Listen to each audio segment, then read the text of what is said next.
कितनी बार बेरहमी से मरे हुए को जलाओगे। अपने अंदर झांकोगे तो एक नहीं अनेक रावण पाओगे। नमस्कार दोस्तों, ज्ञानवर्धक प्रेरणादायक कहानी में आप सभी का हार्दिक स्वागत है। रावण एक ऐसा व्यक्ति था जिसे कुछ लोग गलत और कुछ लोग सही मानते हैं।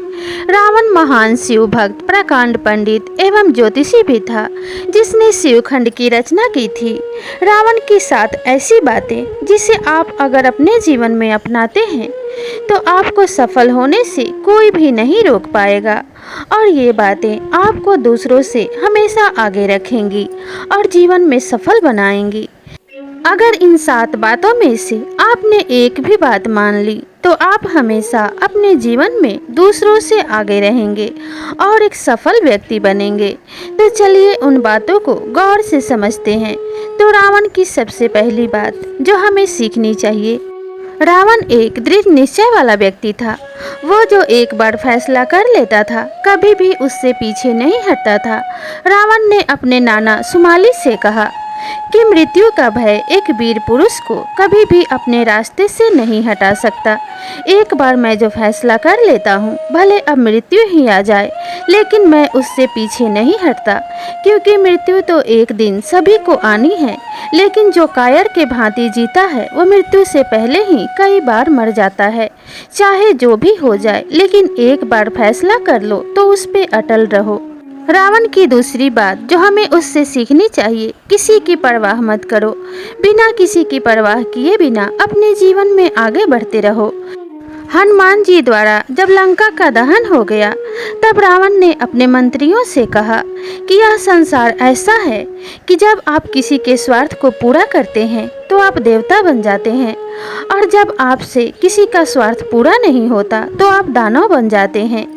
यह स्वार्थ ही मनुष्य, राक्षस और देवताओं को एक दूसरे के संपर्क में लाती है और उनसे जोड़े रखती है। जब तक मनुष्य का स्वार्थ होता है तब तक वो जुड़ा रहता है, आपकी प्रशंसा करता है, और जैसे ही उसका स्वार्थ पूरा हो जाता है तब आप उसके लिए बुरे बन जाते हैं। यह स्वार्थ ही देव, दानव और मनुष्यों से अपराध करवाता है।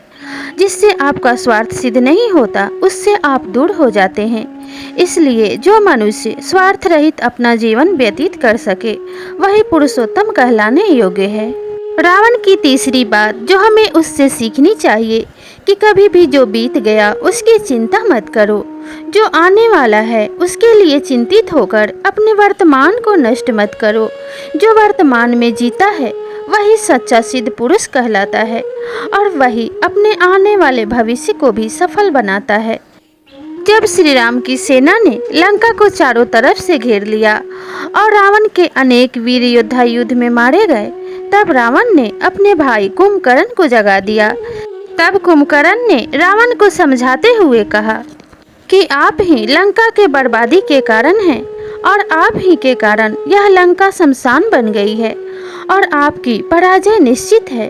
तब रावण ने कहा कि भ्राता कुंभकर्ण, जब यह लंका चारों तरफ से सेना से घिर चुकी है, इस पे संकट के काले बादल छाए हैं, तब मुझे अब नीति अनीति का ज्ञान मत दो, क्योंकि जो बीत गया उसका पश्चाताप करने से कुछ लाभ नहीं होगा, और जो आने वाला है उसका चिंता करने से जो अभी वर्तमान है वो भी नष्ट हो जाएगा। इसलिए जो व्यक्ति वर्तमान में जीता है वही सच्चा और सिद्ध पुरुष कहलाता है। मैं जानता हूँ मैंने सीता की सुंदरता के लोभ में सीता का अपहरण किया, भगवान विष्णु के श्री राम अवतार को पहचानने में भूल की, जिसके कारण मेरी पराजय निश्चित है। लेकिन अब मैं इसका शोक नहीं मना सकता, क्योंकि जो होने वाला है उसे कोई नहीं टाल सकता। इसलिए मैं लड़ते लड़ते वीर गति को प्राप्त होना चाहता हूँ, और मैं इससे प्रसन्न हूँ कि मेरी मृत्यु भगवान के हाथों होगी। चौथी बात हमें रावण से यह सीखनी चाहिए कि हमें कभी भी अपने आत्मसम्मान से समझौता नहीं करना चाहिए। अगर किसी बड़े वस्तु के लोभ में अगर आपको अपना आत्मसम्मान त्याग कर किसी के सामने झुकना पड़े तो आपको नहीं झुकना चाहिए। युद्ध के दौरान रावण ने महाकाल आरती का प्रबंध किया और आरती में विघ्न आने पे थाल नीचे गिर गया। तब रावण ने भगवान शंकर से कहा कि हे महाकाल, हे देवादिदेव, आपको क्या लगा कि आरती में विघ्न आने के कारण यह दशानन रावण झुक जाएगा और जाकर अपने प्राणों की भीख मांगेगा और समर्पण कर देगा? पर ऐसा नहीं होगा, क्योंकि रावण मिट जाएगा लेकिन कभी किसी के सामने झुकेगा नहीं। अपने आत्मसम्मान को कभी किसी के सामने समर्पण नहीं करेगा, क्योंकि आत्मसम्मान से बड़ा और दूसरी कोई वस्तु नहीं है जिससे मैं पाने के लिए किसी के सामने झुक जाऊं। जो किसी वस्तु के लोभ में अपने आत्मसम्मान को त्याग कर इस पृथ्वी पे जीता है, उसका जीवन तो एक मृतक के समान होता है। इसलिए रावण जिया तो शान से और मरेगा भी शान से। इतना कहकर रावण युद्ध के लिए चला जाता है। पांचवी बात जो हमें रावण से सीखनी चाहिए वो यह है कि हमें शुभ कार्य को कभी भी टालना नहीं चाहिए। शुभ कार्य अपने जीवन में जितना जल्दी हो सके कर लें। मैं भी बहुत सारे शुभ कार्य करना चाहता था, लेकिन उसे आज कल करके टालता रहा और आज मेरे पास अब समय नहीं है जिससे मैं कोई शुभ कार्य कर सकूं। अगर किसी कारणवश आपको अशुभ कार्य करना पड़े या किसी के मोह में पड़कर आप कोई बुरा कार्य कर रहे हैं तो उसे जितना हो सके टालने का प्रयास करें और शुभ कार्य को जितना जल्दी हो सके कर लें, क्योंकि जीवन में आपके पास कितने दिन बचे हैं यह स्वयं आपको भी पता नहीं है। इसलिए कभी भी शुभ कार्य को कल पे ना टालें। छठी बात जो हमें रावण से सीखने को मिलती है वो यह है कि हमें अपने गुप्त रहस्य किसी को नहीं बताना चाहिए। रामायण के युद्ध के दौरान विभीषण ने जब आकर श्री राम से संधि कर ली और रावण के सारे राज श्री राम को बता दिए, तब विभीषण ही रावण के मौत का कारण बना था।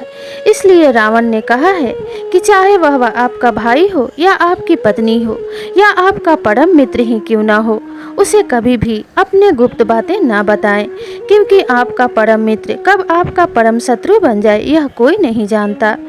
क्योंकि समय बहुत बलवान होता है, वह मित्र को शत्रु और शत्रु को मित्र बना देती है। इसलिए किसी पर भी भरोसा ना करें। क्योंकि जब विभीषण लंका में था तो रावण का परम शुभचिंतक था, और जब वही विभीषण राम के शिविर में गया तो वह रावण का परम शत्रु बन गया और राम का शुभचिंतक बना, और वही विभीषण रावण की मौत का कारण भी बना। इसीलिए किसी पे भी भरोसा न करें और अपनी गुप्त बातें गुप्त ही रखें। सातवीं बात जो हमें रावण से सीखने को मिलती है कि किसी को भी तुच्छ ना समझे और अपने शत्रु को अपने से कम तो कभी भी ना समझे। जब रावण को ब्रह्मा जी से वरदान मिला कि रावण को वानर और मानव के सिवाय कोई नहीं मार सकता, तब रावण को इस बात का भली भांति पता था कि उसे वानर और मानव से खतरा है, लेकिन रावण ने उन्हें तुच्छ समझने की भूल की और ये समझा कि ये वानर और मानव उसे परास्त नहीं कर पाएंगे, और रावण की यही भूल उसके मौत का कारण बना और श्री राम और हनुमान के हाथों रावण के युद्ध में पराजय हुई और रावण मारा गया। तो प्रिय दर्शकों, ये थी वो 7 बातें जिन्हें अगर आप अपने जीवन में अपनाते हैं तो आपको कभी कोई पराजित नहीं कर सकता। आपको जीवन में सफल होने से कोई नहीं रोक सकता। इन 7 बातों में से अगर आप 1 या 2 बातों को भी अपने जीवन में लागू करते हैं तो आप हमेशा अपने जीवन में सफल और सबसे आगे रहेंगे। वीडियो समाप्त करने से पहले आप सभी से अनुरोध है कि अगर आप इस चैनल पर नए हैं तो चैनल को सब्सक्राइब कर लीजिए और साथ ही बेल आइकन बटन को भी प्रेस कर लीजिए। तो मिलते हैं इसी तरह की नई ज्ञानवर्धक वीडियो के साथ। तब तक के लिए नमस्कार।